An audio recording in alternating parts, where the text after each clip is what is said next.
हो बहसको साथमा कामना सेवा विकास बैंक, प्रगतिको आधार कामना सेवासँगको कारोबार।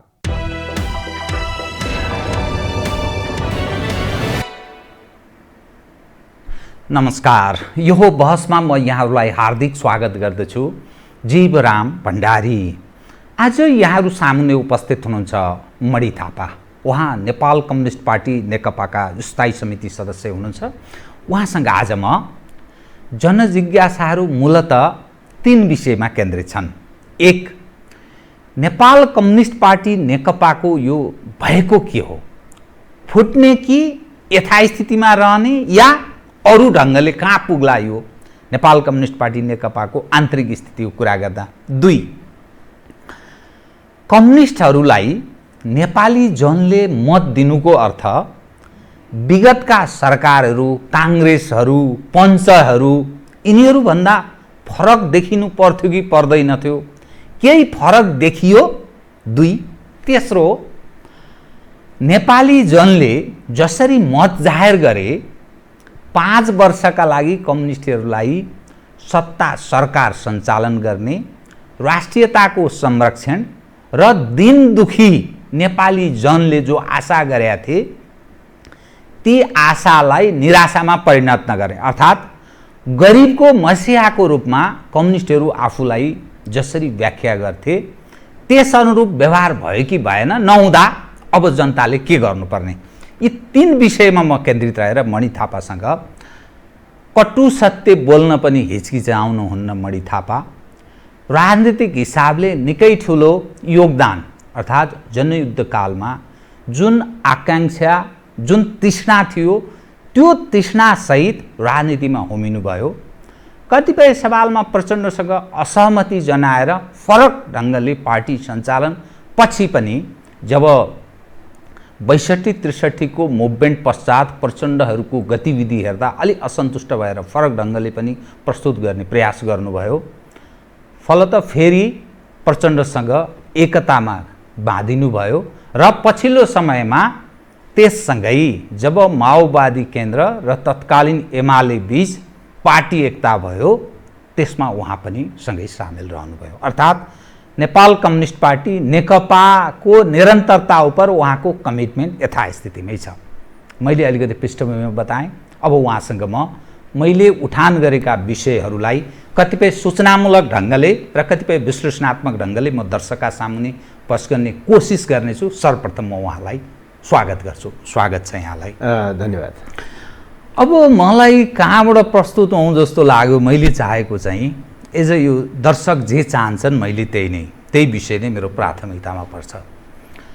यो के भएको नेपाल कम्युनिस्ट पार्टी नेकपाभित्र बताइदिनुहोस् त। किनभने कतिपय सवालमा सहमति यो भयो भनेर भनिन्छ, नतिजामा त्यस्तो आउँदैन।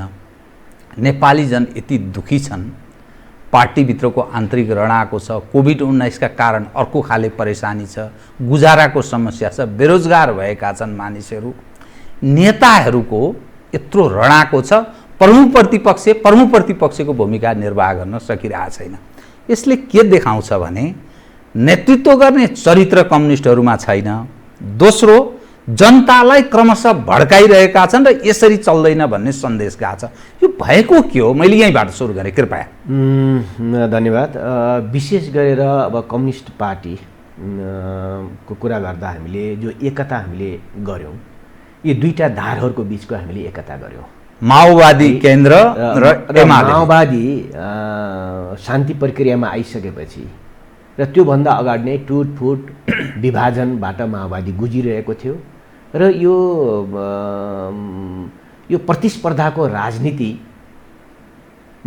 यो अभ्यस्त थिएन र एकदम एकल नेतृत्व, फौजी नेतृत्वको आधारमा चाहिँ माओवादी चलेर आएको पार्टी हो र त्यसबिचमा यसका धेरै समस्याहरू आएर यो पार्टीभित्र टुटफुट विभाजन छ। अहिले पनि माओवादीहरूमा टुटफुट विभाजनकै परिस्थितिमा छ, माओवादीको मूलधारबाट विभाजित छ र यो प्रतिस्पर्धामा आयो र प्रतिस्पर्धामा आउँदाखेरि यसले प्रतिस्पर्धात्मक जो क्यारेक्टर निर्वाह गर्नुपर्ने थियो त्यो क्यारेक्टर यसले अझै पनि निर्वाह गर्न नसकिरहेको परिस्थिति बनिरहेको थियो। र अर्को यसको के थियो त भने सामाजिकरणको यसको जो सामाजिकरणको समस्या थियो माओवादीको, त्यो सामाजिकरणको समस्या पनि हल भइसकेको थिएन तर यो शान्ति प्रक्रियामा आएपछि बहुदललाई यसले स्वीकार गरिसकेपछि प्रतिस्पर्धामा लाग्नै पर्थ्यो र यसले प्रतिस्पर्धाको क्यारेक्टर डेभलप गरेका थिएन र एकल नेतृत्वको आधारमा चलेको थियो। यो यता पूर्व एमाले लामो समयसँग शान्तिपूर्ण प्रतिस्पर्धाको बाटोबाट र पार्टीभित्र पनि प्रतिस्पर्धा, पार्टीभन्दा बाहिर पनि प्रतिस्पर्धा, एउटा सामाजिकरण र लोकतान्त्रिकरणको बाटोबाट आएको थियो। यी दुईटाको बिचको जो पार्टी एकता भयो, त्यो पार्टी एकता मूलतः वैचारिक रूपले पार्टी एकता गर्ने भन्दा पनि, छलफल बहसको आधारमा गर्ने भन्दा पनि जनताको कम्युनिस्ट एक ठाउँमा आउनुपर्छ भन्ने एउटा भावनाको आधारमा यिनीहरू एकमा आए र नेताहरूका अलिकति महत्त्वाकांक्षाका आधारमा पनि चाहिँ यिनीहरूको एक आयो र यिनीहरूको कमिटमेन्ट पिपुलसँग हो कि कम्युनिस्ट आन्दोलनसँग हो कि यिनको महत्त्वाकांक्षासँग मात्र हो भन्ने क्वेसनको अझै हल भएको छैन।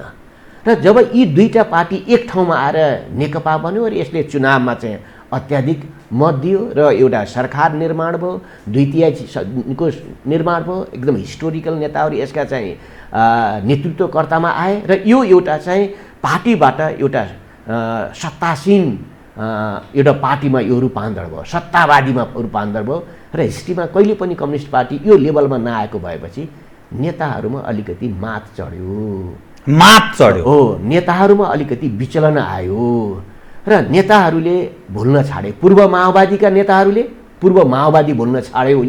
उसले धेरै छाडि नै सकेका थियो, उसले ग्रास छोडेकै थियो, ग्राउन्ड उसले छोडेकै थियो र पूर्व माओवादीको एउटा वैचारिक चरित्र, एउटा गतिशीलता, क्रियाशीलता, भर्खर युद्धबाट आएको एउटा जोस जाँगर थियो, त्यो प्लस पोइन्ट थियो र उसको अर्गनाइजेसन निकै कमजोर थियो। संगठन कमजोर थियो, वर्गलाई पनि छोड्यो, संगठन पनि एकदम कमजोर थियो, प्रतिस्पर्धाको चरित्र पनि थिएन। त्यही कारणले गर्दा वैद्यजीहरू बाहिर जानुभयो, बाबुरामजी बाहिर जानुभयो, विप्लवजी बाहिर जानु, उनीहरूलाई मिलाउनुपर्छ, लिएर फेरि माओवादीलाई एकजुट बनाउनुपर्छ भन्ने चाहिँ त्यो क्यारेक्टर पनि चाहिँ माओवादीमा कमजोर भएर गएको थियो। तर माओवादीमा एउटा विचार थियो, राजनीति थियो, पछिल्लो आन्दोलनको क्यारेक्टर थियो। अब पूर्व एमालेमा सङ्गठन थियो, सङ्गठनलाई एउटा व्यवस्थित रूपले परिचालन गर्ने पद्धति प्रक्रिया थियो, प्रतिस्पर्धा थिए, कमी कमजोरीहरू थिए, तर एउटा सङ्गठन राम्रो थियो। यी दुईटाको प्लस पोइन्ट आधा, यी दुईटाको प्लस इजिकल टु नेकपा हुनुपर्ने हो, तर इजिकल टु नेकपा बन्न सक्ने परिस्थिति आएन र आज स्थायी समितिको मिटिङको अवरुद्ध छ र न कम्युनिस्ट पार्टी अगाडि बढ्ने क्वेसनबाट अगाडि बढिरहेछ, न पिपुलले हामीलाई जे सोच अनुसार हामीलाई पठाएको त्यो पिपुलको कुरा पनि हामीले गर्न सकिरहेको छैनौँ र पार्टी यति ठुलो पार्टीमा न विधि छ, न प्रक्रिया छ, न लिडरहरूको बिचको एउटा राम्रो एकता चाहिँ छैन। यहाँ मलाई लागेको ल्याकिङ के हो भने नि, यहाँ चाहिँ तरबार बेचुवा र घिउ बेचुवाको जो नेपाली कथा छ, यी नेताहरू उत्तरार्धमा पनि पुगिसकेका छन्, 2 फेर 3 फेर प्रधानमन्त्री भइसकेका छन्, लामो समयसम्म पार्टीका अध्यक्ष छन्, पिपुल यिनलाई थाहा छ,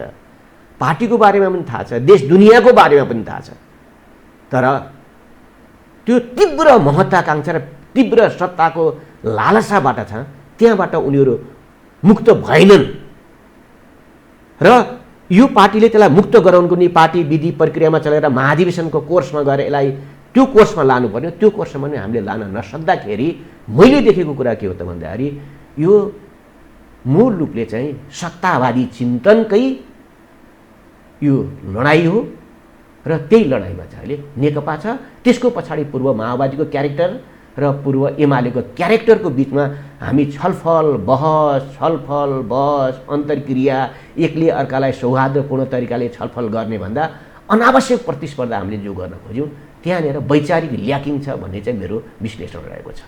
कस्तो कटु सत्य मैले तपाईँलाई म यति श्रद्धापूर्वक म व्यक्त गर्न चाहेँ। मैले कसरी म तपाईँलाई साँचो मानेमा भएको कुरा बोल्नु हुँदो रहेछ। त्यो कम नेताहरूमा यो क्षमता हुन्छ। अब सवाल के रह्यो भने हुन्छ अब के त भन्ने प्रश्न रह्यो, किनभने ओलीजीले एउटा विषय सार्वजनिक गर्नुभयो, महाधिवेशन नभएसम्म म महाधिवेशन पूर्व पार्टी अध्यक्ष छोड्दिन, प्रधानमन्त्रीबाट मैले छोड्नुपर्ने हो भने अर्थात् त्यहाँबाट विस्थापित हुनुपर्ने हो भने चुनावमा जाउँ, संसदीय चुनावमा।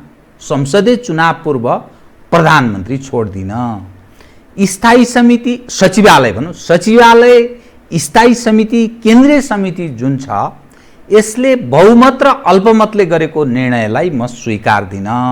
किनभने यो कुनै निर्वाचित ढङ्गले आएको यो कमिटी पनि होइन। प्रचण्डको भनाइ, माधवको भनाइ, झलनाथजीको भनाइ चाहिँ यसो गर्ने, यसरी जाने हो भने त आगामी चुनावमा कम्युनिस्ट अर्थात् नेपाल कम्युनिस्ट पार्टी नेकपा पत्ता साफ हुन्छ। त्यसैले तिमीले दुवै पद छोड्नुपर्छ। उनीहरू त्यो भन्छन्। मैले तिमीले किन भने भने उनीहरूले त्यो भने हुनाले तिमीले छोड्नुपर्छ भनेर उनीहरू एक ठाउँमा। विचित्र, प्रचण्ड, माधव, झलनाथ एकातिर, वामदेवजी अलिक बिचमा, तपाईँ जस्तो व्यक्ति पनि अलिक बिचबिचबाटै बोलिरहनु भएको छ।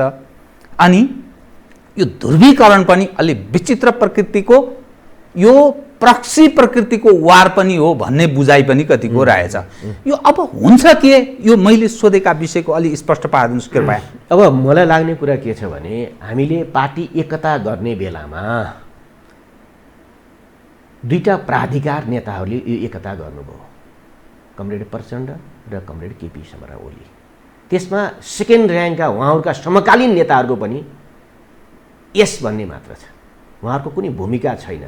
मैले यसको भूमिका छैन भनेर त्यहाँ नजरअन्दाज गर्न खोजे होइन। उहाँहरू दुईटाले यो हिस्टोरिकल हो भन्नुभयो। यी दुईटाको बिचमा म अहिले पनि भन्छु, विचार मिल्दैन, राजनीति मिल्दैन, स्कुलिङ मिल्दैन, कल्चर मिल्दैन, आजको मितिसँग मिल्दैन। अनि मिल्छ के त? भागभण्डा यही मिल्यो त। अब तर मिल्यो के त भन्दाखेरि जनताका क्वेसनहरूलाई अगाडि राख्ने, समाजवादतिर लाने र जनताको आकाङ्क्षा पुरा गर्ने, समृद्धितिर लाने भन्ने क्वेसन मिलेको, त्यसलाई जनताले स्वीकृति गरे हुन्। त्यसैले पार्टी एकता गर्दा दुईटा नेताहरूको बिचमा भएको के हो भने पद एउटा, विशिष्ट कन्डिसनमा दुईटा नेता, ती दुईटा पार्टीका अध्यक्षको हिसाबले उहाँहरू दुईटा नेता, अध्यक्ष एउटा, टाउको एउटा, शरीर दुईटा। यही हो मूल मान्यता हो। र यो कहाँसम्म लाने भनेर भनिएको भने त्यो नेचुरली पनि, आइडियोलोजिकली पनि, पोलिटिकल्ली पनि त्यो महाधिवेशनमा गएर एउटा टाउको दुईटा शरीरलाई हामी एउटै बनाउँछौँ र त्यहाँसम्म जाँदा हामी सहमतिबाट जान्छौँ भन्ने छ। सहमति त्यही महत्त्वपूर्ण भाषा, बहुमतीबाट होइन, सहमतिबाट जान्छौँ भनिएको छ। दोस्रो कुरा 60 र 40 को भागभण्डा गरिएको छ। त्यो मात्र पोलिटिकल भागभण्डा मात्र होइन। त्यो यदि केही कारणले मन मिलेन भने पनि अलग हुनका लागि एउटा मार्ग प्रशस्त हुने भयो र कहीँ कन्फ्युजनहरू भयो भने कन्फ्युजनलाई हल गर्न पनि त्यसो गरिएको छ। हेर्नुहोस् है, गरिएको छ। अब भयो के त? अब बिचमा आएर चाहिँ फल्नाले फल्नालाई टेरेन, ढिस्कानाले ढिस्कानालाई चढेन, ओलीजीले एक लौटी रूपले चाहिँ सरकार सत्ताको सञ्चालन गर्नुभयो भन्ने उहाँमाथि आरोप छ, होइन? आरोप छ। अब प्रचण्डजीले चाहिँ अब पार्टी सङ्गठन चाहिँ उहाँलाई कार्यकारिणी दिइसकेपछि पनि महाधिवेशनको डेट फिक्स गर्दा पनि उहाँले पार्टी सङ्गठन राम्रोसँग ह्यान्डलिङ गरिराख्नु भएको छैन, उहाँले यता दिशातिर लाग्नु भएन भन्ने जो आरोप प्रत्यारोपहरू बिचमा आउन कोसिस गरे। यसको मुख्य उद्देश्य के हो भने यो महाधिवेशनभन्दा अगाडि टु लाइन स्ट्रगल भन्ने हुँदैन, अन्तरसङ्घर्ष भन्ने हुँदैन। दुईटा एकताकै प्रक्रिया नै रहेको। दुईटा अध्यक्षले सिग्नेचर गरे भने त्यो सिद्धान्त बन्यो, दुईटा एक अध्यक्षको सहमति बन्यो भने त्यो सिद्धान्त बन्यो, दुईटाको सहमति बनेन भने त्यो केही पनि त्यो अगाडि चल्न सक्दैन। यो खालको म्यान्डेटका आधारमा उहाँ दुईटालाई चाहिँ हामीले चाहिँ स्वीकार गरेको हो। तर यो बिचमा समीकरणहरू बने हो। ठिक छ, सरकारको कुरा आफ्नो मूल्याङ्कन गर्ने ठाउँ अझै पनि छ, राम्रो भयो कि भएन हामीले स्थायी समितिमा पनि त्यसको बारेमा छलफल गरिसकेका छैनौँ, सरकारले के गर्यो भन्ने कुरा। तर मुख्य कुरा पार्टी नै, कम्युनिस्ट आन्दोलनलाई कम्युनिस्ट पार्टी नै एकजुट भएन। नभएको जस्तो स्थितिमा त हामी त कम्युनिस्टहरूले त कम्युनिस्ट आन्दोलनको बारेमा सोच्नु पर्ने, सरकार अर्को फेरि आउँछ, फेरि राम्रो पार्टी बनायो भने सरकार अर्को पटक आउला, नभए अर्को निर्वाचनमा आउला। तर यहाँ चिन्ता के को त भन्दाखेरि पार्टीको चिन्ता भन्दा सरकारको चिन्ता बढी भयो, सरकारको सत्ताको बढी चिन्ता जस्तो यहाँ देखिन कोसिस गर्यो। त्यसकारण भयो के त भन्दाखेरि अब दुईटा अध्यक्षको पावर सेयरिङबाट त्यो अब एउटा टाउको दुईटा शरीर थिए, अब दुईटा टाउका दुईटा शरीरमा यो चाहिँ कन्भर्ट भयो र त्यसले आफ्नो स्पेस खोज्यो। कमरेड प्रचण्डले आफ्नो स्पेस खोज्नको निम्ति माधव कमरेडहरूसँग एलायन्स गर्नुभयो। अब उहाँहरूले जब यता एलायन्स गर्दै जानुभयो, प्रधानमन्त्री कमरेड केपी शर्मा ओलीले फेरि आफूलाई चाहिँ मजबुत पार्नको निम्ति आफ्नो सत्तालाई फेरि उहाँले मजबुत पार्दै लानुभयो, अझै कस्तै लानुभयो। उहाँले पनि कस्तै लानुभयो, उहाँहरूले पनि कस्तै लाँदा जुन पार्टी एकताको जुन मूल स्पिरिट र चाहिँ मूल सिद्धान्तबाट हामी भड्किँदा भएको यो चाहिँ ल्याकिङ हो। अब यसलाई कसरी हल गर्ने भन्दाखेरि फेरि त्यही ठाउँमा ल्याउनुपर्छ। त्यो कसरी सम्भव छ? किनभने चाहिएको दुवैलाई छ। प्रचण्डजी सायद प्रधानमन्त्री चाहनुहुन्छ, माधवजी प्रचण्ड र आफू बीच केही शेयरको कुरा गरिरहनु भएको छ, ओलीजी थप सशक्त हुनुहुन्छ, झलनाथ खनाल पनि कुनै तृष्णाले काम गरिरहनु भएको छ, वामदेवजीको जुन एउटा स्टेटमेन्ट आयो त्यहाँ पनि उहाँको पनि कुनै तृष्णा छ। यो फरक ढङ्गका जुन टाउका जस्ता देखेका जुन नेताहरू छन्, अलिक सिनियर मस्ट अथवा अलिक टावरिङ प्रकृतिको देख्दा अनुहार हेर्दा टावरिङ, भलै पिपुलको तहमा के छ उहाँहरूको, भोलिका दिनमा फेरि परीक्षण होला। त यो के हो? यो होइन, पहिलो हल चाहिँ अरू नेताको होइन। र मैले दुःखका साथ भन्नुपर्छ, माधव नेपाल कमरेड, झलनाथ कमरेडहरूलाई पार्टी एकताले ठ्याक्कै चिन्दैन। उहाँहरू नेता हो, उहाँको पुरा सम्मान छ। माधव नेपाल कमरेड, झलनाथ कमरेडहरू सहयोगीको जस्तो मात्रै देख। उहाँहरू दुईटाले एकता गर्नु। अहिले समस्या हल कसो गर्नु पर्यो भने अरू नेताको होइन, दुईटा नेताहरूको बिचको सहमतिलाई अझ मजबुत बनाउनु पर्यो। उहाँहरूले सिग्नेचर गर्ने बेलामा जे सहमति गर्नुभएको थियो, त्यो सिग्नेचर गर्ने बेलाको सहमतिलाई फेरि सम्झाइदिनु पर्यो, फेरि बुझाइदिनु पर्यो। मुख्यतः दुईटा अध्यक्षहरूको बिचको पावर सेयरिङ अथवा विचारको लडाइँ भन्नुहोस् अथवा विधिको लडाइँ भन्नुहोस्, अझ जे शब्दले विश्लेषण गर्नुहोस्, उहाँहरू दुईटाको बिचको चाहिँ उहाँहरू दुईटा नेता हो। यहाँ अहिले हाम्रो पार्टीको दुईटा नेता हो। यो दुईटा नेतालाई हामीले सही ठाउँमा चाहिँ हामीले ल्याउनु पर्यो। त्यसको निम्ति के हो त भन्दाखेरि त्यसको निम्ति त्यही हो। त्योभन्दा अर्को विकल्प छैन। अर्को विकल्प खोज्यो भने दुर्घटना हुन्छ भन्ने मेरो कुरा छ र हाम्रो जेनेरेसनको कुरा पनि छ। यो के छ त भन्दाखेरि पार्टी एकता गर्ने बेलामा जे म्यान्डेट हामीले बनायौँ, हाम्रो जेनेरेसन भनेको दोस्रो पुस्ताको भविष्यको कुरा पनि छ होइन। त्यस कारणले गर्दा जे मान्यता बनायौँ त्यही मान्यतामा फर्किने हो। त्यहाँ के थियो भन्दा आलो पालोको कुरा थियो। हो, त्यो आलो पालो उहाँहरू दुईटैको बिचको सहमतिको आधारमा 5 वर्ष कमरेड केपी शर्मा ओलीले प्रधानमन्त्री चलाउने, कमरेड प्रचण्डले चाहिँ कार्यकारिणी अध्यक्ष चलाउने, पार्टी ह्यान्डल उहाँले गर्ने भन्ने त्यो सहमति थियो। हो, त्यहाँ कुनै कन्फ्युजन छन् भने यो स्थायी समितिले त्यो कन्फ्युजन हटाउनु पर्यो। तर मूल दस्तावेजबाट, मूल मान्यताबाट तपाईँ रिटिट हुन पाउनुहुन्न। र त्यो मूल मान्यताबाट रिटिट भएर पार्टी एक्सिडेन्ट भयो भने जिम्मा उहाँहरूले लिनुपर्छ। जो रिटिट हुनुभयो उहाँहरूले लिनुपर्छ। उहाँहरू कठघरामा उभिनु पर्दैन भन्ने होइन नि। इतिहासका तपाईँले चाहिँ हामीले महासचिवहरू हेरेका छौँ नि, अनि नेपालको राजनीतिको भए होइन, राजनीतिको सबै कथाहरू हामीलाई थाहा छ नि कि उहाँहरू इतिहासको कठघरामा उभिनु पर्दैन। भावी पुस्ताले कम्युनिस्ट आन्दोलनको बारेमा नयाँ विश्लेषण गर्दैन। हामी सबै नेताहरूको बारेमा भावी पुस्ताले अध्ययन गर्दैन र राइट र रङ छुट्याउँदैन कि अहिले वर्तमान मात्र मेजर कुरा हो भन्ने कुरा उहाँले। त्यसैले त्यहाँबाट उहाँहरू पछाडि हट्न मिल्दैन। पछाडि हट्न मिल्दैन भने के हो त भन्दाखेरि मङ्सिर 4 को पनि सहमति छ, त्योभन्दा अगाडिको सहमति छ। र यी दुईटै सहमति छ भने चाहिँ महाधिवेशन जाउँ नि त, महाधिवेशन गएर हल गरौँ। महाधिवेशन पनि सहमतिबाट गर्ने भन्ने छ, सहमतिबाट गरौँ। र सहमति हुन सकेन भने प्रतिस्पर्धामा जाने कुरा। अनि मुख्यतः सहमति भने प्रतिस्पर्धामा पनि त्यो त सहमतिले प्रतिस्पर्धामा जाँदा पनि भयो, तर सहमतिभन्दा अर्को विकल्प छैन। त्यसको निम्ति के हो भने मैले अलिकति चाहिँ सहमतिमा नगएर बहुमतीय या बहुमत र अल्पमतमा गयो भने चाहिँ पार्टी समस्यामा फस्छ भन्ने देखा पर्छ। त्यो विभाजनको अवस्थामा जान्छ। अब के हो भने अब कमरेड केपी शर्मा ओलीले एउटा कुरा के चाहिँ सार्वजनिक गर्नु भएको छ भने उहाँ त्यसमा अडिनुपर्छ म भन्न चाहन्छु। के उहाँले के भन्नुभएको छ भने म अर्को निर्वाचनमा सङ्घीय निर्वाचनमा पनि म उम्मेदवार हुँदैन र पार्टीभित्रको चुनावमा पनि अथवा प्रतिस्पर्धामा पनि म सामेल हुँदैन उहाँले भनिसकेपछि अहिले त हामीले भनेको कुरा विश्वास गर्ने हो। अब केपी ओलीले भन्यो, यसले भनेको कुरा कुनै पनि लागू गर्दैन, त्यस कारण यो विश्वासको वातावरण छैन भने अब गर्ने के त? सिग्नेचर पनि चल्दैन होइन, भनेको कुरा पनि कसैले लागू गर्दैन भन्दाखेरि त हामी त पोलिटिकल पर्सन त भएनौँ नि, राजनीतिक मान्छेहरू त हामी भएनौँ नि। हामीले त व्यापारतिर गयो भने र व्यापारमा पनि निश्चित फेरि मूल्य त मापदण्ड हुन्छ, अनि कतै गयो भने नि त कहीँ न कहीँ त हामीले विश्वास त गर्नुपर्छ। त्यस कारणखेरि भावी लिडरसिपको रूपमा कमरेड प्रचण्डलाई, महाधिवेशनको चाहिँ भावी लिडरसिपको रूपमा कमरेड प्रचण्डलाई स्थापित गर्नुपर्छ भन्ने कुरा त कहाँ विमति छ र? त्यहाँ कमरेड केपी समस्या प्रचण्डलाई अहिले चाहियो भन्ने विषय आयो, त्यसकारण समस्या सिर्जना भयो जस्तो देखियो होइन।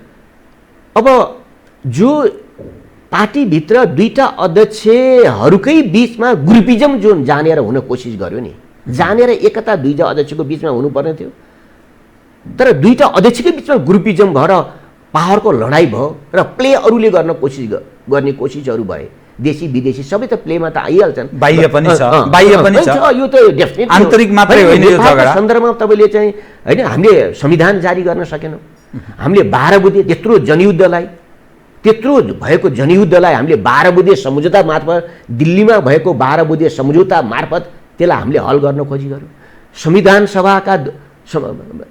सभा एक फेर विघटन भयो, फेरि संविधान सभाको अर्को फेर निर्वाचन भयो, संविधान जारी गर्न कोसिस गऱ्यौँ, संविधान जारी गर्न हामीलाई दिएन, यत्रा नाकाबन्दीहरू लगाएछ। त्यसैले नेपाल त पूर्ण स्वाधीन त अझै भइसकेको रहेनछ नि त भन्ने घटनाले देखाउँछ। माइक्रो म्यानेज हुन्छ भन्ने त हामीले बुझेकै छ, कसलाई थाहा छैन यो कुरा होइन।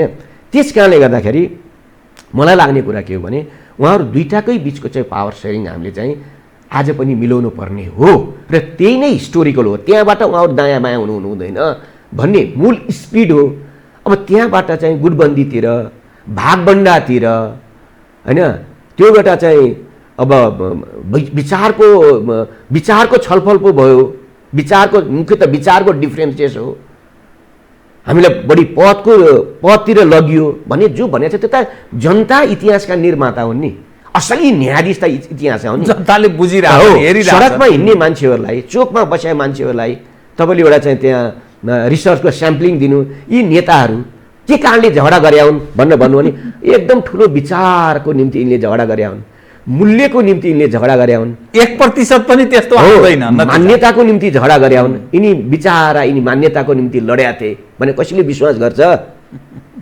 हामी सबैलाई, मलाई पनि भन्न चाहन्छु, बहुत कटु सत्य भन्दै हुनुहुन्छ। कुनै नेतालाई भन्छ अहिले, कुनै नेताको बारेमा सामाजिक सञ्जालमा तपाईँहरू आउनुहोस्, हामी आउँ, जनतालाई सोधौँ, कार्यकर्तालाई सोधौँ, कसैले भन्छ यिनी पदकै निम्ति हुन् भन्ने छ होइन हो। अब त्यसलाई पदलाई पनि हामीले चाहिँ सही ढङ्गले प्रगतिशील तरिकाले ह्यान्डलिङ गऱ्यौँ भने, यो हामीले सही ढङ्गले ह्यान्डलिङ गऱ्यौँ भने कमरेड प्रचण्ड र कमरेड केपी शर्मा ओली र नेकपाको समस्यालाई राजनीतिक रूपले हल गऱ्यौँ भने बल्ल यिनी राजनीतिक प्राणी भएछन् भनेर नयाँ स्टेज सुरु हुन्छ। यहाँ जनताले विश्वास गर्छन् भन्ने मेरो एउटा विश्वास छ। मेरो तपाईँ ज्यानको बाजी लगाएर जनयुद्धमा होमिनु भएको व्यक्ति है कि तपाईँको अलग एउटा महत्त्वपूर्ण भूमिका सांस्कृतिक ढङ्गले, जसरी सांस्कृतिक क्षेत्रमा जुन काम गर्नुभयो,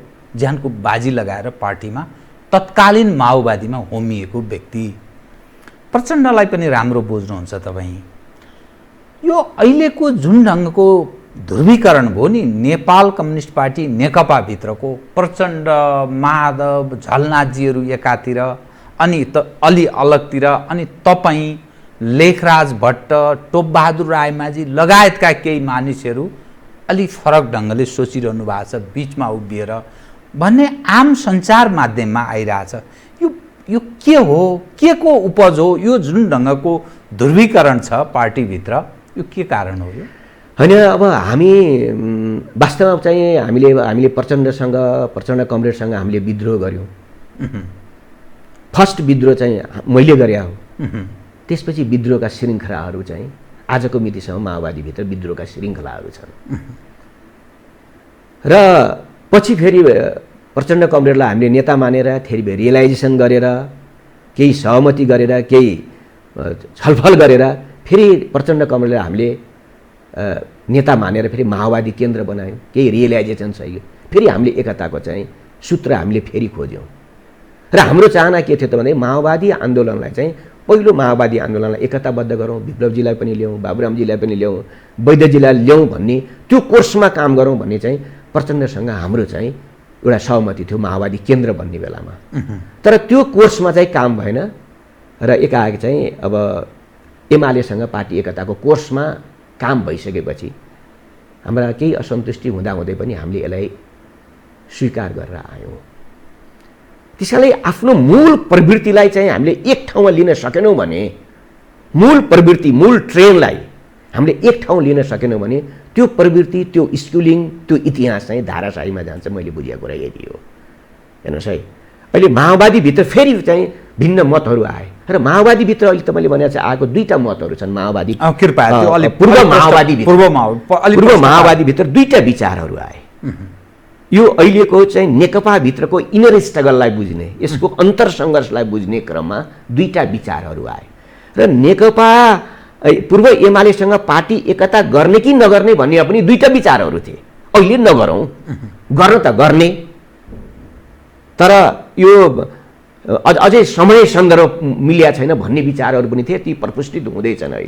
अहिले नेकपाभित्रको इनर स्ट्रगललाई हेर्नेमा हामी केही साथीहरूले के भन्यो भने अहिले तपाईँले प्रधानमन्त्री कमरेड केपी ओलीसँग नै सहमति पनि उहाँसँग हो, विमति पनि उहाँसँग हो, झगडा पनि उहाँसँग हो, एकता पनि उहाँसँग हो र उहाँसँगै एकता गर्नुभएको तपाईँहरूले। त्यसैले उहाँसँगै तपाईँले एकता सङ्घर्ष रूपान्तरको कोर्सबाट गर्नुहोस् र कमरेड केपी शर्मा ओली पछिको सिङ्गो नेकपाको लिडरसिपको हिसाब तपाईँ इस्टाब्लिस हुनको निम्ति तपाईँले एक्सर्साइज गर्नुहोस् र केपी ओलीसँग चाहिँ तपाईँले अहिले चाहिँ केपी ओलीसँग तपाईँको सङ्घर्ष प्रधान होइन, केपी ओलीसँग तपाईँको एकता प्रधान हो, यो बाटोबाट जानुहोस् भनेर एक थरी साथीहरूले दृढतापूर्वक हामीले राख्यौँ। तपाईँहरू सहित हामीले राख्यौँ।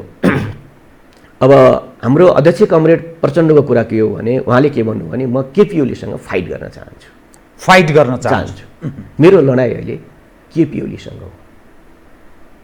उहाँले योभन्दा म अगाडि बढ्न चाहिनँ, कृपया र तपाईँहरूको सहयोग चाहियो। र हामीले भने के, मैले भने के भने केपी ओलीसँग फाइट गर्नेमा मैले अहिले सहयोग गर्न सक्दैन। केपी ओलीसँग एकता गर्नुहोस्, त्यहाँ हामीले के भूमिका निर्वाह गर्नुभयो। हिजो हामी केपी ओलीसँग चाहिँ पूर्व एमालेसँग पार्टी एकता नगरौँ भन्दा त्यहाँ पनि हामीलाई तपाईँहरूले चाहिँ सही विश्लेषण गरेनन्, मलाई समर्थन गरेनन् भन्ने आयो। अहिले यो पार्टीलाई एकताबद्ध गर्नुपर्छ र त्यसको पूर्व एमालेको लिडरको रूपमा, अध्यक्षको रूपमा, प्राधिकार नेताको रूपमा केपी ओली आउनुभएको छ र हाम्रो प्राधिकार तपाईँ हुनुहुन्छ। तपाईँको बिचको एकता नै नेकपाको एकता हो र कम्युनिस्ट आन्दोलनको भविष्य पनि हो, यो सरकारको भविष्य पनि हो।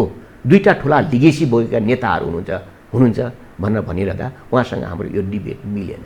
र हामीले के भने तपाईँले कोर्स चेन्ज गर्नुभयो। तपाईँ कोर्स कहाँनिर चेन्ज गर्नु, उहाँसँगको एकता होइन कि उहाँसँगको डिफ्रेन्सेस मुख्य हो भनेर जो कोर्समा तपाईँले काम गर्नुभयो, वामदेव कमरेडलाई चाहिँ प्रधानमन्त्री राष्ट्रिय सभामा लाने र त्यसपछि संविधान संशोधन गर्ने कोर्सबाट लैसकेपछि एकातिर कमरेड केपी ओलीलाई 5 वर्षको निम्ति पीएम दिने भन्ने सहमति पनि हुने, अर्को कोर्समा चाहिँ वामदेव कमरेडलाई पीएम पनि बनाउने, राष्ट्रिय सभामा लाने, संविधान संशोधन गर्ने कोर्स भएपछि तपाईँहरूको बिचमा डिफ्रेन्सेस देखियो है। अब यसले पार्टी दुर्घटनातिर लान्छ र केपी ओली पनि एउटा चाहिँ एक किसिमको स्ट्रगल गरेर आएको, उहाँका विशेषताहरू हामी सबै बुझेर नै आएका हौँ। प्रचण्ड पनि एउटा विशेषता बोकेर आएका। यी दुईटाको एकता नेपालको इतिहासको एउटा ठुलो हिस्टोरिकल एकता थियो।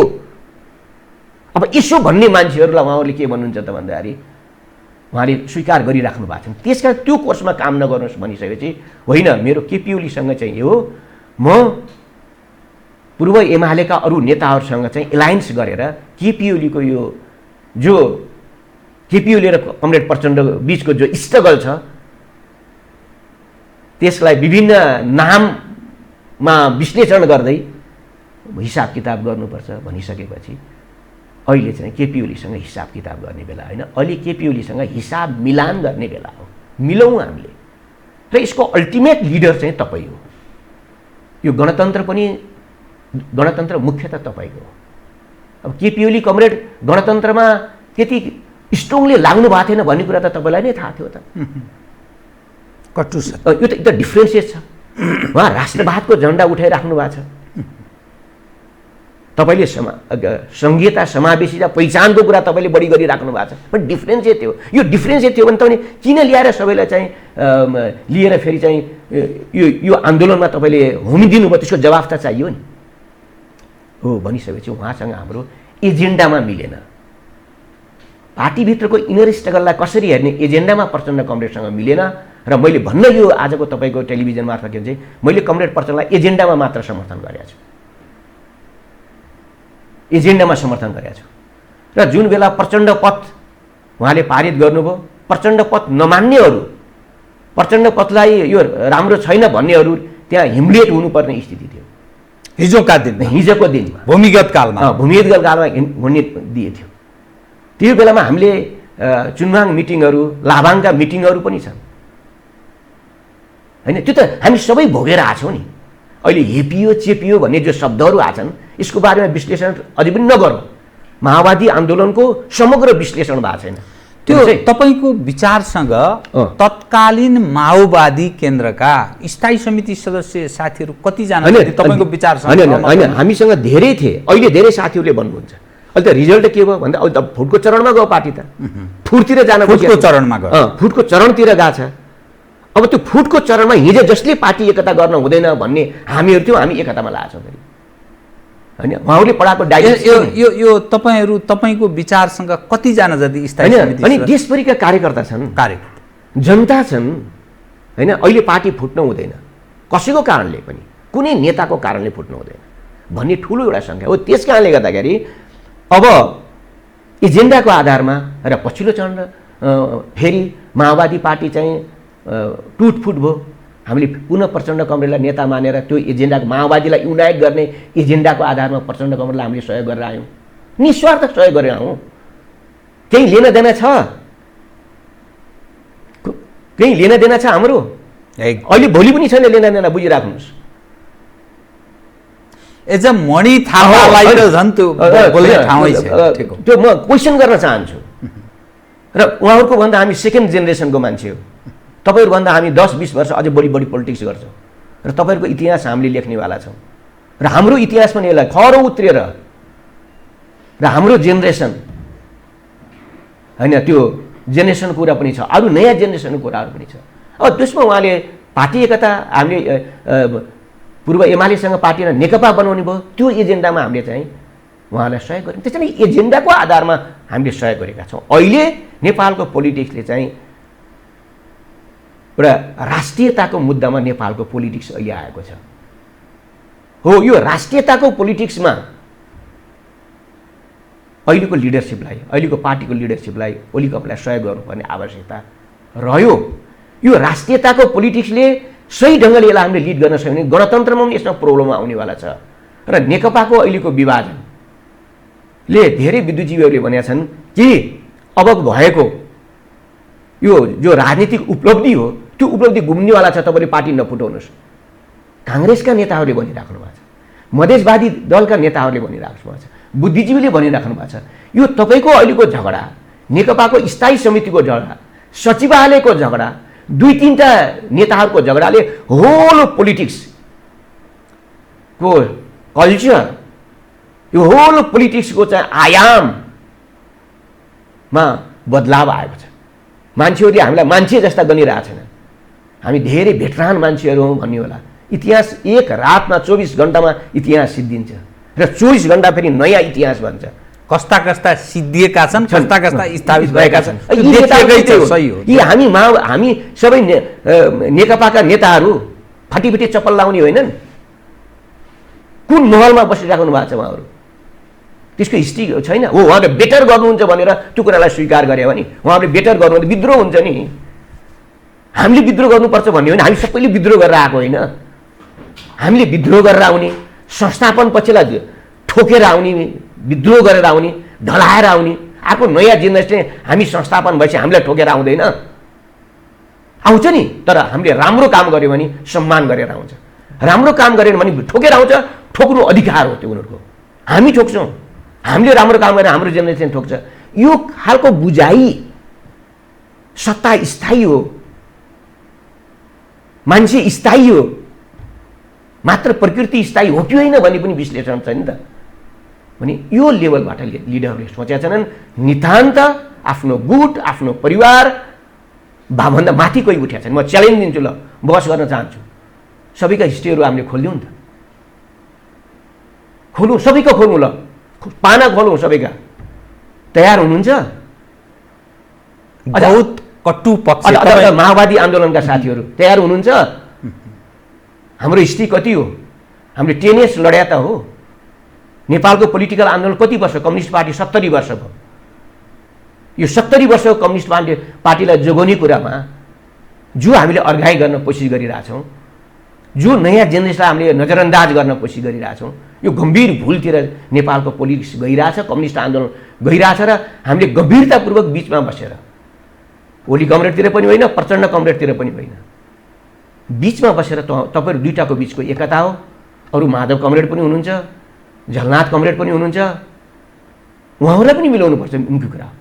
तर अहिले मिलाउने भने कसलाई हो त भन्दा पूर्व एमाले र पूर्व माओवादीलाई मिलाउने हो। त्योबाट तपाईँले क्रस फायर गर्न पाउनुहुन्न। यदि तपाईँले बिचबाट क्रस फायर गर्नुहुन्छ भने हामीले पनि अर्को बिचबाट अर्को क्रस फायर गरिदिन्छौँ। हामीले गरिदिन्छौँ क्रस फायर। नयाँ पुस्ता, दोस्रो पुस्ता। किन घनश्याम भुषाल नआउने, शङ्कर पोखरेलहरू नआउने, टो बार्जोहरू नआउने, यो पुस्ता नआउने।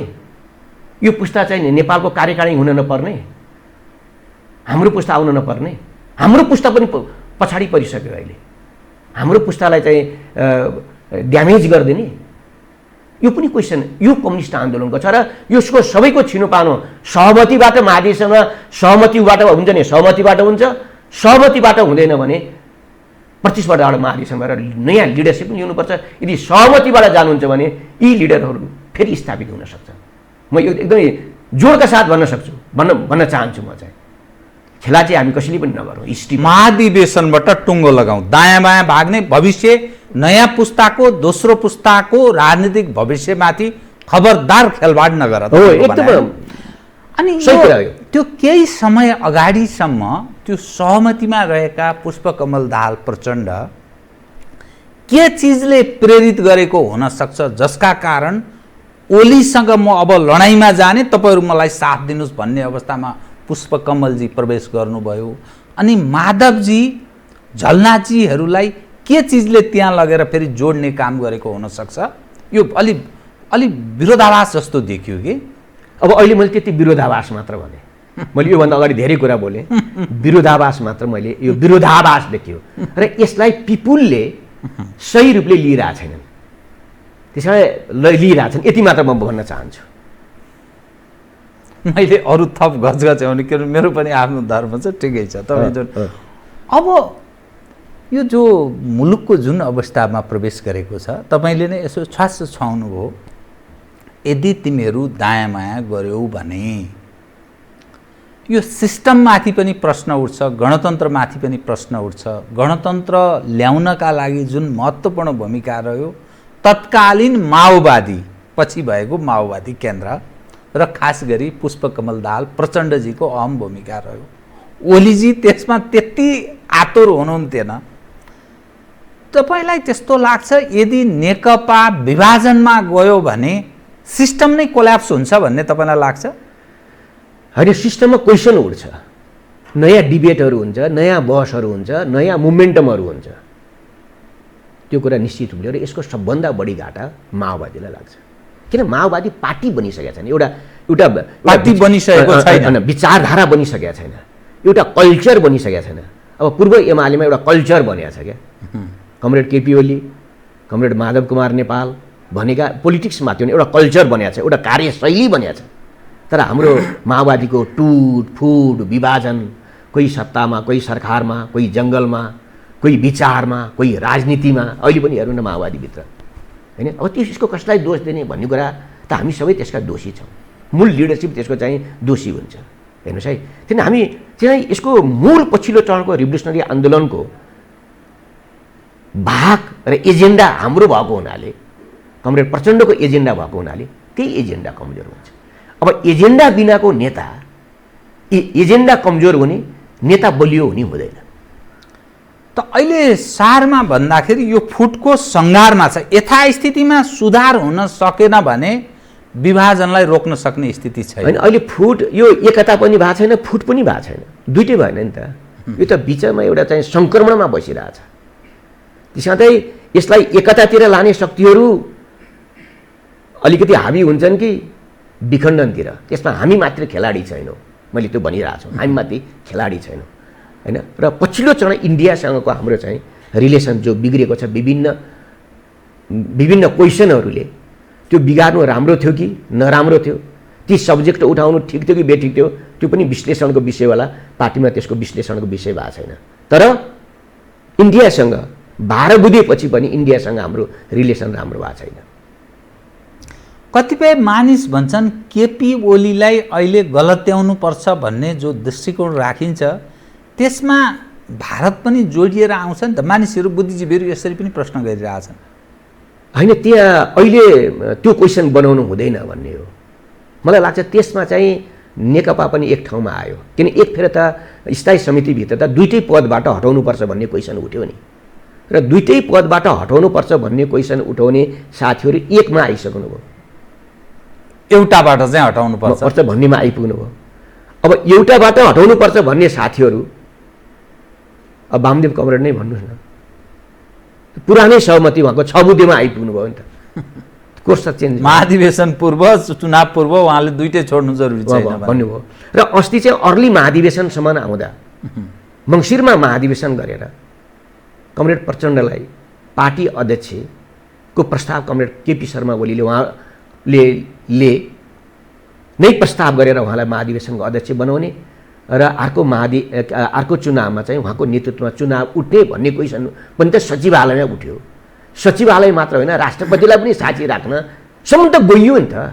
यी हुँदै नभएका परिघटना पहेँली त होइन नि। त्यसले राष्ट्रपतिलाई एज एउटा राष्ट्र प्रमुख जो अभिभावकको रूपमा बुझिन्छ, त्यो अलिक विवादमा तान्ने कोसिस भयो, प्रयास भयो जस्तो लागेन तपाईँलाई त्यो घटनाले? अनि त्यहाँ जानु हुँदैन थिएन, हुँदैन होइन। त्यो हामीले जानेर पनि हुँदैन, नजानेर पनि हुँदैन। तर अविश्वास भएपछि कहाँ विश्वास गर्ने भनेर राष्ट्रपतिको हिजोको चाहिँ नेकपाकै लिगेसी भएको हुनाले मान्छेलाई त्यहाँ जान मन लाग्यो। अब विश्वास पार्दिनको निम्ति पनि जान पर्दिनु भयो, बाध्यता, आवश्यकता, बाध्यता भन्ने हुन्छ नि त। भएपछि त्यतातिर गयो होला। तर यी घटनाहरू त भएकै छ नि त होइन। महाधिवेशन जाने कुराहरू पनि भएका छन्। अब अर्को महाधिवेशनमा कमरेड प्रचण्डलाई अध्यक्षको रूपमा जाने कुराहरू पनि भएका छन्। र अब आलो पालो भने 2.5 वर्ष अझै पनि पिएम बाँकी छ होइन। अब 1-1.5 वर्ष एउटा लिडरले पिएम चलाइराख्ने, निर्वाचनको नेतृत्व अर्कोले गर्दा पनि हुन्छ नि। मिलाउने बाटो मिलाउने ठाउँ त्यहाँ पनि छ नि। त्यसैले यहाँ अहिले हाम्रो पार्टीभित्र कोही अधिनायकवादी भयो, कोही अलि बढी डेमोक्रेटिक भयो होइन, कोही बढी विचारक भयो, कोही बढी पद लोलुप भयो, कोही सत्तावादी भयो, कोही प्रतिपक्षवादी भयो भन्ने नै छैन। यहाँ चिन्ता नै छैन। सबैले के अरे पानी धमिलाएर परिस्थितिलाई गिजोलेर भर्याङ सत्ताको नजिक, त्योबाट कम्युनिस्ट आन्दोलन मुक्त भएन। यो नेकपाको जुन आन्तरिक लडाइँ देखिन्छ नि, यो लडाइँमा आन्तरिक पक्ष मात्रै छ कि बाह्य पक्षहरू पनि त्यहाँ भूमिका खेलिरहेछन्? के बुझ्नुहुन्छ तपाईँ? होइन, नेपालको राजनीतिमा हामी सबैलाई थाहा छ त्यो, होइन, सबैका भूमिकाहरू छन् र पछिल्लो चरण नेकपाको आन्तरिक सङ्घर्षमा प्रेसरहरू छन्।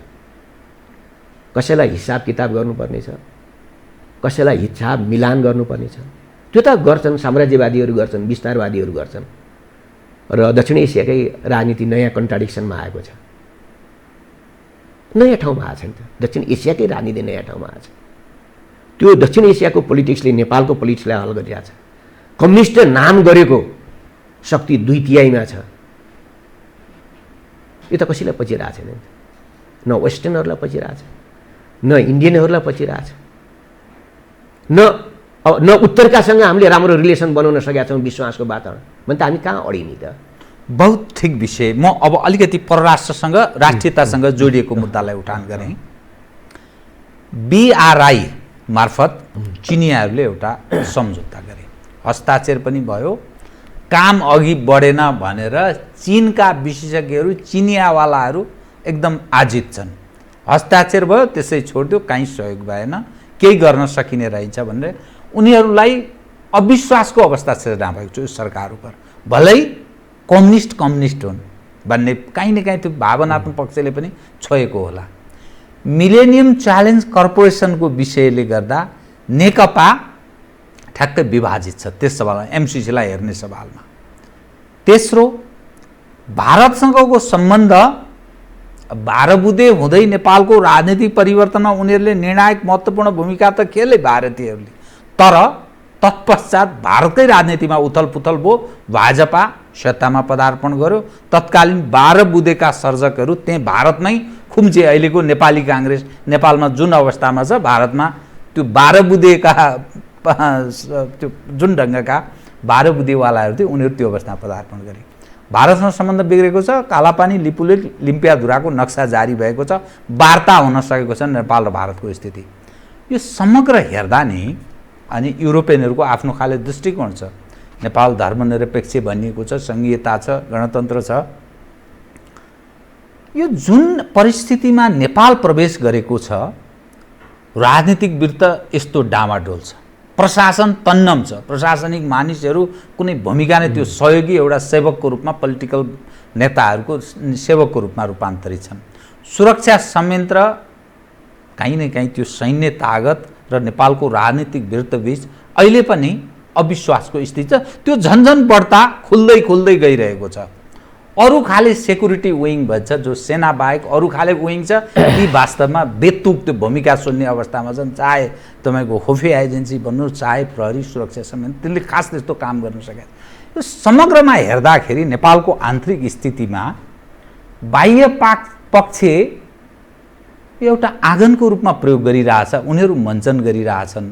त राष्ट्रियताको सवाल उप कम्युनिस्टहरू अलिक गम्भीर हुन्छन् जो भनिन्छ नि, त्यस्तो त देखा पर्दैन त। यो त सबै उदाङ्गो भयो त, लाग्दैन तपाईँलाई त्यस्तो?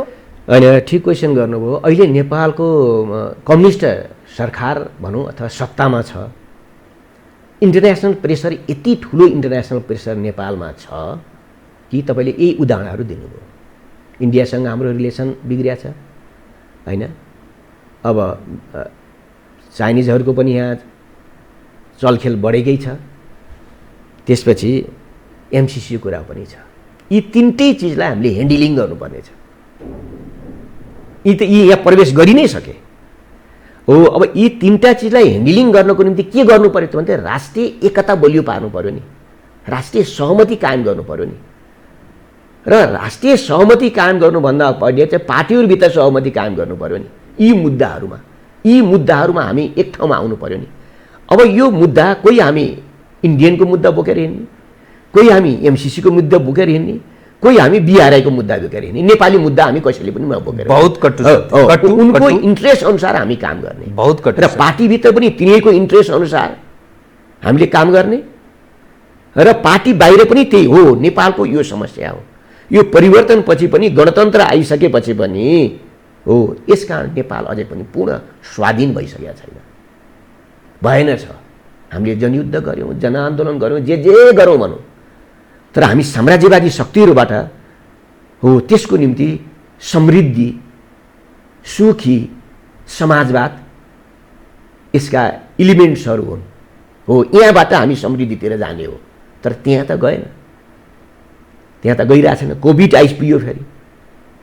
त्यसैले मैले भन्न खोजेँ यो सबै भएको हुनाले अहिले नेपालको क्वेसन के हो भन्दाखेरि राष्ट्रिय स्वाधीनताको क्वेसन पनि एउटा मेजर क्वेसनको रूपमा भयो। हामीले जानेर नजानेर, हामीले आवश्यकताले अथवा बाध्यताले चाहे जे गरेर होस् हामीले जो स्टेप अगाडि बढाएका छौँ।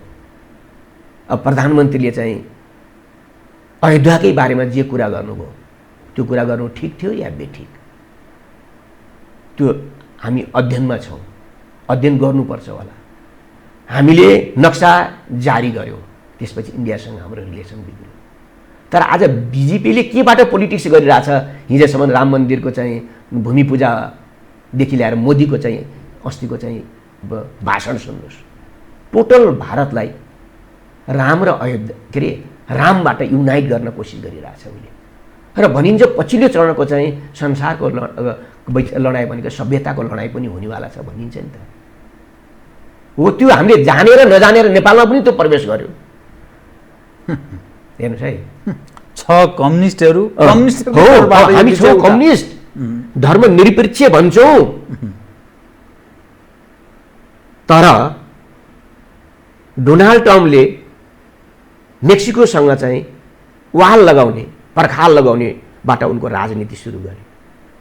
जो डोनाल्ड ट्रम्पले मास्क पनि लगाउनु हुँदैन भन्ने चाहिँ मान्यता राख्नेहरू, त्यो खालको राष्ट्रवाद, त्यहाँबाट उनीहरूले पोलिटिक्स गरे। पुटिनले कुन लेभलबाट क्रिमियालाई एटेक गरेर चाहिँ राष्ट्रवादको एउटा झन्डा उठाए। मोदीजीले पाकिस्तान भर्सेस भारत, भारत भर्सेस पाकिस्तान र अयोध्या मुद्दा र राम मन्दिरको मुद्दालाई उठाएर उहाँले चाहिँ इन्डियामा पोलिटिक्स गरिराख्नु भएको छ। यस्तो बेलामा हामी कम्युनिस्टहरू छौँ र यस्तो बेलामा हाम्रोमा पनि यी मुद्दाहरू उठेका छन्। त्यस हुँदाखेरि मुद्दाको आयाममा जो चेन्ज आइरहेछ, अब हामी कहाँ छौँ त? यी आयामहरूमा चेन्ज भएको छ। अब हामी कहाँ छौँ भने घर झगडामा छौँ। हेर्नुहोस्, यो एउटा विडम्बनाको क्वेसन माथि म गर्न चाहन्छु। बहुत ठिक। त्यसैले यो पछिल्लो चरण भएको भनेपछि नेपालको राष्ट्रियता त स्वाधीन भएर हिँड्छ नि त। हाम्रै भूमिमा सेना छ, भारतीय सेना। यो मुलुक स्वाधीन हो। बहुत कटु सत्य रहेछ नि त। तपाईँले यो मुलुकबाट भारतीय सेनालाई जबसम्म तपाईँले सल्लाहले हुन्छ कि केले हुन्छ हटाउनु पर्यो, बल्ल यो देश स्वाधीन हुन्छ। स्वाधीन मुलुकले मात्र समृद्धिको यात्रा तय गर्न सक्छ। र म स्थायी समितिको एउटा मिटिङमा भनौँ, स्थायी समितिको मिटिङको पहिलो एजेन्डामा राष्ट्रियता सम्बन्धी सीमा विवाद छाउने थियो। कुनै नेताहरूले भारतसँग परिआयो भने हामी चाहिँ युद्धमा पनि जानुपर्छ भने कुनै नेताले बोल्न सकेन, बोलेनन्। एकजना टोपबहादुर रायमाझी र एउटा मणि थापाले माथि त्यहाँ बोले। सानो देशले युद्ध लड्न सक्दैन भन्ने कुरा चाहिँ सक्दैन भन्ने कुरा मार्क्सवाद होइन। सानो देशले पनि युद्ध लड्न सक्छ र कहिलेकाहीँ लड्नुपर्छ। हरेक युद्ध जित्नको निम्ति लडिन्न, नोक्सान पनि हुन सक्छ, तर आज सरकार हुनुको आफ्नो आइडेन्टिटीको निम्ति के नालापानीमा पराजय भनियो। नालापानीको पराजयले नालापानीको इतिहासको गौरव गाथालाई कमजोर पारेको छ। हामीले भन्दा नालापानीको बाटो हामी लडेका नेपालीहरू भनेर भन्छौँ नि त। यो लेभलको चाहिँ विचारको ल्याकिङ हाम्रा पार्टीहरूमा छ। त्यसैले अहिले राष्ट्रियताको मुद्दा प्रधान भनेर बनिरहेको परिस्थितिमा साँच्चै भन्नु भने चाहिँ अरू मुद्दाहरू हाम्रा घराइसी झगडाहरू पनलाई हामीले चाहिँ अलिक कम गर्नुपर्ने स्थिति हो। तर यहाँ भइदियो के त भन्दाखेरि अब हाम्रो लिडरसिपको बिचमा होइन, लिडरसिपकै बिचमा झगडा छ। घरेलु झगडाका कारण राष्ट्रियताको मुद्दा गौण भयो, मुलुकको हितको विषय गौण भयो, जनता पनि प्राथमिकतामा परेन हो। अनि यो भनेपछि चाहिँ हामी गम्भीर वैचारिक चाहिँ ल्याकिङमा छौँ र हामीले यहाँ विचारको सङ्घर्ष भनिरहेछौँ, यो मिलिरहेको छैन कुरा। त्यस कारणखेरि यो पार्टीलाई युनाइट गर्ने कुरा, यो पार्टीलाई विचारको पार्टी बनाउने कुरा, विधिमा लाने, विचारमा लगेपछि विधिमा लाने कुरा, पहिलो त यो पार्टीको युनिटी गर्ने कुरा र नेकपाको युनिटी अहिले होल राष्ट्रको युनिटी हो र त्यसको निम्ति नेताहरूले सेक्रिफाइस गर्ने कुरा। कसैलाई अहिले नै प्रधानमन्त्री हुन्छन् 5 वर्ष पुग्दा भयो नि त। हामी सबै दिनै तयार छौँ त। हाम्रो जेनेरेसनमा त हामीलाई प्रधानमन्त्री चाहियो त हामीले भनेको छैनौँ नि त। पार्टी अध्यक्ष चाहियो त भनेको छैनौँ नि त हामीले। कसैले भने सुन्नु भएको छ? त्यो लेभलको चाहिँ मान्यता त हाम्रो र हाम्रोभन्दा पछिल्लो पुस्ता त अझ बढी प्रगतिशील, अझ बढी क्रान्तिकारी छ नि त। त्यति यो पुस्ताको लडाइँ पनि परिरहेछ। नेकपाभित्र पुस्ताको लडाइँ छ, काङ्ग्रेसभित्र पुस्ताको लडाइँ छ, र नयाँ अथवा सेकेन्ड जेनेरेसन जो भरभराउँदो जेनेरेसन छ त्यसलाई ड्यामेज गर्ने जुन पनि प्रश्नहरू यहाँ छन् यो भित्रको लडाइँभित्र, बाँडीचुँडी खाउँभित्र हो, त्यसको एग्नेस्टमा हामीहरू छौँ र हामी दृढतापूर्वक यो क्वेसनलाई हामी उठाउँछौँ र यसलाई हल गर्छौँ। हल गरेन भएन भने के गर्ने भन्ने कुरामा अहिले हामी सोचिरहेछौँ। त्यो निष्कर्षमा अझै पुग्नु भएको छैन। आशावादी हुनुहुन्छ, त्यसकारण निष्कर्षमा पुग्नु भएको छैन। आशावादी नै छौँ, पुरा आशावादी छौँ र हामीले गर्नैपर्छ यो कुरा। म ठिक बिट मार्ने विषय एउटा उठान गर्छु। राष्ट्रियताको सवालमा हामी गम्भीर छैनौँ, अर्थात् नेतृत्व त्यो सवाललाई त्यसरी सोच्ने क्वालिटीको नेतृत्व रहेनछ भन्ने घटनाले देखाउँछ। राष्ट्रियता सवाल गौण बनाइयो। जनहितको सवाल, जनता कोभिड-19 का कारण बहुत पीडित छन्, बहुत दुखी छन्, बेरोजगार छन्, विदेशमा त्यस्तै दृश्य छ, असाध्यै दुःख छ। विदेशमा बसेका नेपालीहरू स्वदेश फर्कनलाई पनि समस्या छ। यहाँ फर्केपछि कसरी गुजारा गर्ने भन्ने अर्को। दोस्रो, तेस्रो विषय, अब कम्युनिस्ट हुनुको अर्थ अरूभन्दा फरक देखिनु पनि पर्थ्यो, राष्ट्रियताको सवालमा गम्भीर पनि देखिनु पर्थ्यो, गरिब दिन दुखीका लागि हितकारी पनि हुनु पर्थ्यो। यी सबै हेर्दाखेरि अब आगामी दिन हेर्दा कम्युनिस्टहरूको बाटा त्यति अनुकूल छैन। अब भविष्यमाथि खेलबाड भयो, सिद्धियो भन्ने अर्थ लाग्दैन यो समग्रले? होइन, हामीले यसलाई आफूलाई जनपक्षीय क्यारेक्टरमा हामीले चेन्ज गर्न सकेनौँ र एउटा रूपान्तरको ठुलो क्वेसन छ कम्युनिस्ट पार्टीभित्र। यो रूपान्तर कम्युनिस्ट पार्टीलाई हामीले रूपान्तर गरेर जनमुखी बनाउन सकेनौँ र कम्युनिस्ट क्यारेक्टरमा आउन सकेनौँ, समाजवादी क्यारेक्टरमा आउन सकेनौँ। हो, हामी पुँजीवादभित्र छौँ तर समाजवादी क्यारेक्टर, प्रगतिशील क्यारेक्टरमा हामी आउन सकेनौँ भने पार्टी एकता मात्र मेजर होइन है। फेरि पार्टी एकता र पार्टी एकताको समाजवादी क्यारेक्टरमा मूल्यमा परिवर्तन आउन सकेनौँ भने तपाईँले भनेकै क्वेसन, किनकि जनतालाई शोषण गर्ने कम्युनिस्ट चाहिएन नि। जनतालाई शोषण गर्ने कम्युनिस्ट पार्टी किन चाहियो? यो चरित्रको नेतृत्व हेर्दा मैले मणि थापालाई प्रश्न गरे होइन कि तपाईँको सादा प्रकृतिको जीवन छ, म तपाईँलाई राम्रो बुझ्दछु, प्रचण्डजीलाई सम्झनुहोस्, अनि माधवजी अथवा ओलीजी अथवा अरूजी, वामदेवजी, झलनाजी, अरूजीहरू जो छन् नि, जे सुख सुविधा ग्रहण गरिरहेछन्, संदिग्ध ठाउँहरूमा उनीहरूका बसउट सम्पर्क, युथ बस यावत जो दृश्य देखिया छ, यी सबै हेर्दा त्यो रूपान्तरित हुन्छन् भन्ने मान्यता आधारै कहीँ छ र? होइन, रूपान्तर सहमत ल्याउन अर्को जेनेरेसनले चाहिँ विस्थापित गर्छ, अर्को जेनेरेसन जबरजस्त आउनुपर्छ र आइसक्यो त्यो जेनेरेसन। त्यो हस्तक्षेपकारी भूमिका निर्वाह गर्न सक्छ नयाँ होइन, आउँछ त्यो जेनेरेसन आउँछ। त्यो कसरी आउँछ? होइन, अहिले हामी सबैको नेताहरूको जो क्यारेक्टर देखिरहेछ, सबै पार्टीका नेताहरूको जो क्यारेक्टर छ त्यो नयाँ जेनेरेसन अनुकूल र जनता अनुकूल छैन भन्ने कुरा त यो प्रुभ भइसक्यो। बिरालाको घाँटीमा कसले घन्टी जुन्डाइदिने मात्र हो। किन हामी त नेपाल त विद्रोहबाट आएको क्यारेक्टर हो नि तपाईँको। हरेक विद्रोहबाट नेपालमा परिवर्तन जन्मिया छ नि। अब यहाँ नबुझ्ने कुरा किन, अब विद्रोह हुँदैन भन्ने बुझिया छन्। यहाँ त्यहाँ झन् ठुलो विद्रोहको वातावरण बनिया छ। होइन, मान्छेमा असन्तुष्टि तीव्र छ, निराशा तीव्र छ, आक्रोश तीव्र छ मान्छेहरूमा, घृणा छ, सद्भाव छैन, मिलन छैन, फुट मात्रै छ, बिख्याउ मात्रै छ, विदेशीहरूको चाहिँ प्रेसर मात्र छ, नवधनाढ्यहरूको मात्र चलखेल छ, दलालहरू मात्रै छन्, इमान्दारहरू पाका छन्, बेमानहरू राज गरिरहेछन्। यो त सबै देखियो नि यो कुरा त। यसले त अल्टिमेटली कहाँ लान्छ त? त्यो कम्युनिस्ट विद्रोह हुनुपर्छ भन्ने होइन नि त। त्यो त विद्रोहका त अनेक रूप छन् नि। समाजपट्टिको अथवा अहिलेको चाहिँ सत्तासीनपट्टिको असन्तुष्टि हो नि, त्यो त भड्काइदिने जो पनि आउन सक्छ नि त। त्यसैले हो, त्यहाँ पनि हाम्रो लिडरसिप चाहिँ कुनै पनि लिडरसिप त्यहाँ गम्भीर छैन। हो, म के भन्न चाहन्छु भने एकदम चाहिँ नेपाल चाहिँ के भन्दा एकदमै भरभराउँदो आगोभित्र चाहिँ नेपाल अहिले छ, बसिरहेछ। यो दक्षिण उत्तर सारातिरको प्रेसर पनि हामीले बुझि नै रहेछौँ। त्यसका हुँदाखेरि लिडरहरू गम्भीर हुनुपर्छ, नेकपा मात्र होइन अरू लिडरसिप पनि गम्भीर हुनुपर्छ र मुख्यतः सत्तासीन दल भएको हुनाले यसका नेतृत्वहरू गम्भीर हुनुपर्छ। त्यसमा कमरेड केपी शर्मा ओली, कमरेड प्रचण्ड चाहिँ गम्भीर हुनुपर्छ र उहाँहरूले यो एकतालाई निष्कर्षमा पुर्याउनुपर्छ र नयाँ जेनेरेसनलाई उहाँहरूले पार्टीको नेतृत्व हस्तान्तरण गर्नुपर्छ। हस्, धन्यवाद छ यहाँलाई। हस्, धन्यवाद। आदरणीय दर्शकवृन्द, उहाँ हुनुहुन्थ्यो मणि थापा, नेपाल कम्युनिस्ट पार्टी नेकपाका स्थायी समिति सदस्य, समसामयिक विषयमा केन्द्रित रहेर गरिएको कुराकानी।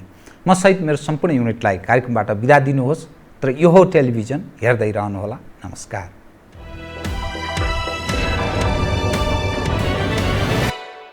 यो हो बहसको साथमा कामना सेवा विकास बैंक, प्रगतिको आधार कामना सेवासँगको कारोबार।